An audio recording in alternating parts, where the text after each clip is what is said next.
اللہ تعالیٰ آپ کے لیے بہت زیادہ اجر و ثواب کا سامان کریں گے۔ بلکہ جو لوگ زکوٰۃ دیتے ہیں وہ اگر یہ بھی طریقہ کریں کہ اس کو کوئی نہ بتائیں، جائیں گے قرض خواہ کے پاس کو کہ یار تم نے جو فلاں سے قرض نہ لو، میں نے دے دیا، اب نہ اس سے پوچھو، ٹھیک، اس کو بھی بے عزت کرنے کی ضرورت نہیں کہ دیتا پھرے کہ یہ لو بھائی قرضے اتارو، آپ ہی ادا کر دے اور کہہ دے کہ اب نہ اس سے پوچھنا، میں نے قرضہ تیرا دے دیا۔ ایک بات زکوٰۃ کے بارے میں یہ بھی ہے کہ لوگ کہتے ہیں بتا کر دو زکوٰۃ کہ یہ زکوٰۃ کے پیسے، بالکل اپنی طرف سے گڑی ہوئی بات، کہیں یہ حکم نہیں، آپ کے اپنے ذہن میں ہونا چاہیے کہ زکوٰۃ اپنے حساب میں لکھتے رہے اتنی میری چلے گی، کسی کو بتانے کی ضرورت نہیں، بلکہ کوئی اور انداز بھی آپ اختیار کر لیں کہ میں یہ آپ کو تحفہ دے رہا ہوں، میں بچوں کو عید دے رہا ہوں، آپ کے ذہن میں ہو کہ یہ غریب ہے بیچارے زکوٰۃ ہی دے، تو عزت نفس مجروح نہیں کرنی چاہیے، کسی کو نہ رسوا نہیں کرنا چاہیے، اچھے طریقہ سے اس کی مدد بھی کر دیں۔ ٹھیک ہے مولانا، ایک طلاق ہی کے حوالے سے چھوٹا سا سوال ہے اور عدت کے بارے میں پوچھا ہے کہ اگر کسی عورت کی شادی آج ہی ہوئی ہے اور معاملات سے پہلے ہی اگر اس کو طلاق ہو گئی تو اس کی عدت کیا ہے؟ یہ تو قرآن مجید میں اعلان ہو گیا کہ اگر تم نے اس کو ہاتھ نہیں لگایا تو کوئی عدت نہیں، اسی وقت وہ دوسرا نکاح کر سکے، یہ تو منہ سے طلاق نکلی فوراً نکاح ختم۔ عدت تو ان عورتوں کے لیے نا جو گھر میں بسی ہیں، ان کے لیے کہ وہ 3 مہینے یا 3 حیض یا 4 بعد 10 دن وغیرہ جو ہے نا، وہ مدخولہ اور جن کے ساتھ آدمی نے مباشرت یعنی غیر مدخولہ کی ایک لمحہ بھی نہیں، کوئی عدت، اس کی طلاق بھی بائن ہے، کوئی اس میں رجوع کا حق نہیں ہوتا، زبان سے نکلی نکاح ختم، یعنی دوبارہ نکاح کی گنجائش رہتی۔ اچھا، اس میں دوبارہ تجدید نکاح کی، تجدید نکاح، رجوع نہیں ہوتا، تجدید نکاح کر سکتے۔ جزاکم اللہ خیر۔ مولانا، گاڑیوں کی لیزنگ کے حوالے سے بے شمار دفعہ ہم اپنے پروگرام کے حوالے سے بھائیوں کی رہنمائی کر چکے ہیں، آج بھی ایک بھائی ہمارے ہاں تشریف لائے ہیں اور انہوں نے پوچھا ہے کہ گاڑیوں کی لیزنگ جو بینکوں کے ذریعے ہو رہی ہے اس کے بارے میں شریعت کا کیا نقطہ نظر ہے، وضاحت فرما دیں۔ جانتا تو میرے خیال میں ہر آدمی ہے، ہم سے زیادہ جانتے ہیں جو لوگ یہ کام کرتے ہیں کہ یہ ہے تو سارا سودی دھندا، سود کھانے کے طریقے انہوں نے کبھی اس طریقہ سے لوٹتے ہیں، کبھی نقد ادھار کا فرق نام رکھ لیتے ہیں، ہے سارا سود ہی کھانے کا یہ نا ڈھونگ ہے۔ باقی جو لوگ گاڑیاں لیتے ہیں اور کہتے ہیں مجبوری ہے ہم دیتے ہیں سود، بھائی آپ کو کیا مجبوری، گاڑی لے رہے ہیں، یہ تو ہے کہ ایک آدمی مقروض ہے، بچی کی شادی کرنی ہے، کوئی بیمار مر رہا ہے، غریب کا نہیں کوئی چارہ چل رہا، وہ تو مانا کہ قرضہ لے رہا سود پر مجبور، شاید اللہ معاف کرے، آپ کو کیا مجبوری کہ اسکوٹر ہے آپ کے باپ کہتے ہیں نہیں اس ماڈل کی گاڑی لے رہی، عیاشی کیا مجبوری کوئی نہیں، اس کے لیے کیسے اجازت دی جائے کہ اتنا بڑا حرام ہے سود جس پہ لینے والے دینے والے گواہ لکھنے والے پر لعنت ہوئی، لعنت سے بڑی سزا دین میں کوئی نہیں کہ اللہ نے اس کو اپنی رحمت سے محروم کر دیا۔ یہ کوئی کھیل تھوڑی ہے کہ جڑا جو جی چاہے جائز کر لیں اس کو، مطلب چونکہ دکاندار اپنی چیز بیچنے کے لیے مختلف دلیلیں، مختلف بہانے اور مختلف بیانات جاری کرتا ہے، تو اسی طریقے سے بینک والے بھی یہ بات کہتے ہیں کہ جس طریقے سے آپ مکان کرائے پر لیتے ہیں تو اس کا کرایہ ادا کرتے ہیں، تو ہمیں اس کا نام اجارہ رکھا ہوا ہے، تو آپ ہم سے گاڑی ایک طرح سے ٹیکسی کے طور پر کرائے پہ لیتے ہیں اور سالانہ اور یا ماہانہ بنیاد پر آپ اس کا کرایہ ادا کرتے ہیں، جو ہم 6 یا 7 سال کی مدت کے اندر لیتے ہیں، تو کچھ نام بدلے ہوئے ہیں انہوں نے۔ جو لوگ ان معاملات سے وابستہ ہیں، جو جانتے ہیں کاروبار، وہ سارے ساتھی بتاتے رہتے ہیں کہ مولانا یہ سارا چکر ہے وہی سود، اس لیے ہم کیوں اس حرام کو حلال کریں۔ باقی وہ بات جو میرے ساتھی کہہ رہے تھے نا کہ جب تک ہم نظام کو تبدیل نہیں کرتے، غلبہ اسلام کا نہیں ہوتا، ہمارے اپنے ہاتھ میں نہیں آ جاتا کہ امریکہ سے لے کر انڈونیشیا تک، آسٹریلیا تک ہم سود بند کر دیں کہ نہ مسلم کوئی لے گا نہ غیر مسلموں کو لینے دیں گے، اس وقت تک ہم کیا کر سکتے، ہم اپنے جہاں بند بھی کرنا چاہے کیا بنے گا، دوسرے ملکوں سے لین دین وہ لیں گے ہم سے سود، تو کوئی حل نہیں، نہ لوگوں کو اس بارے میں تنگ کرنا چاہیے۔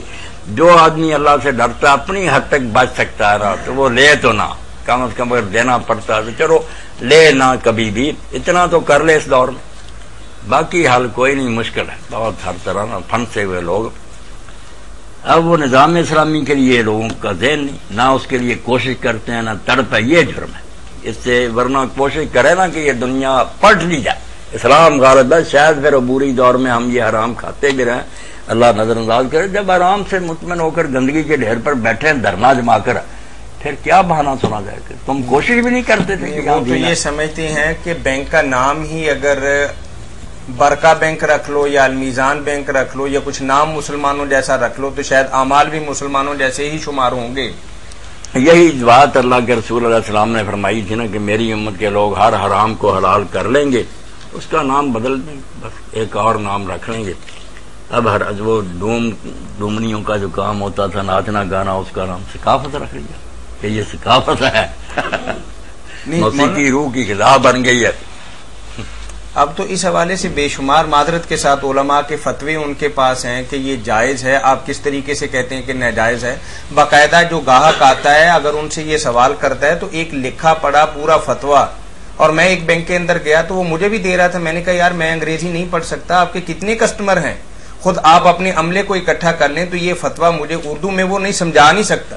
اس کی ٹرانسلیشن تو بہت دور کی بات ہے. دھوکہ دینے کے لیے انہوں نے یہ اپنے پاس رکھا ہوا. میزان بینک کی یہ مثال ہوئی کئی مرتبہ الخلا والوں سے دو بھائی ہمیں وہ فتوے بھی پھر دیتے نہیں، اردو میں بھی شاید دے دیں،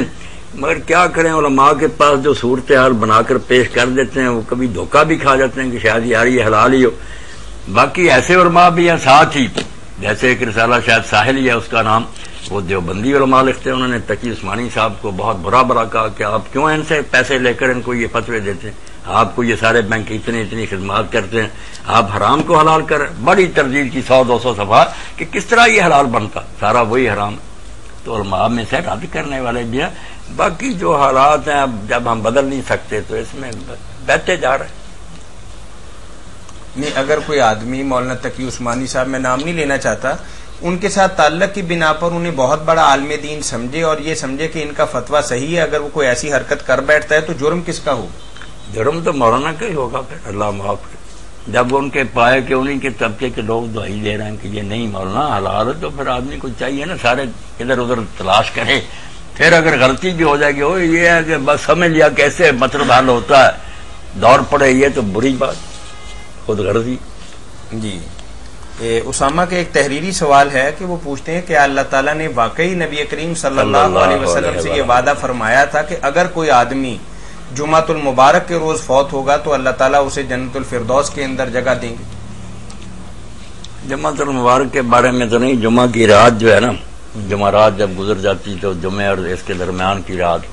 اس کے بارے میں آتا کہ جو اس میں مرتا اس کے لیے اللہ تعالیٰ نے روک لیا کہ فرشتے اس سے بات پرس نہیں کرتے، پوچھتے نہیں، حساب کتاب نہیں ہوتا ہے. یہ بھی ضعیف قسم کی روایتیں، اتنی قابل لیلۃ الجمعہ کہیں گے ہم. لیلۃ کوئی زیادہ معتبر نہیں ہے. مرنے سے کیا ہوگا، مکہ جا کر مرے یا جمعہ کے دن مرے، اللہ نے دیکھنا تو ہے کہ کیا کر کے آئے. حضرت ابو الدرداء رضی اللہ تعالیٰ عنہ کو سلمان الفارسی ان کے بھائی حضور نے بنائے تھے، تو انہوں نے لکھا سلمان یہاں آ جا یار، شام میں یرز مقدسہ، حالانکہ قرآن کہتا. تو انہوں نے کہا سلمان ابو الدرداء تم اتنی دیر حضور کے پاس رہے، تمہیں نہیں پتا چلا کہ نہ کوئی زمین کسی کو پاک کرتی ہے نہ ناپاک، انسان کے اعمال کرتے. مکے میں رہے حرام دزیاں کرے، کیا فائدہ، وہیں مشرکین مرے. کئی لوگ یہ شوشے چھوڑتے ہیں، کوئی مر جاتا ہے نا وہاں بقیع میں دفن ہو جائے، ہمارے حق پر ہونے کی یہ نشانی ہے، ہمارا عالم بقیع میں دفن ہوا. اب میں نے پھر کہہ دیا کہ یار بقیع کا جو ہے نا وہ بعد میں دیکھا جائے گا، بقیع میں عبداللہ بن ابی دفن نہیں، منافقوں کے سردار کہاں ہے. کیوں ایسی من گھڑت باتیں کرتے جن کا دین سے کوئی قبرستان نہیں بچا سکتا نہ کوئی بات. یہ فضیلت کی حدیثیں الحمدللہ علماء نے چھان پر کی، جعلی ایسی کوئی نہیں باتیں. بے شک یہاں مرو کام ٹھیک ہوں گے تو جنت ہی جائے، مدینے میں مرو نہیں کام ٹھیک کیا بنے،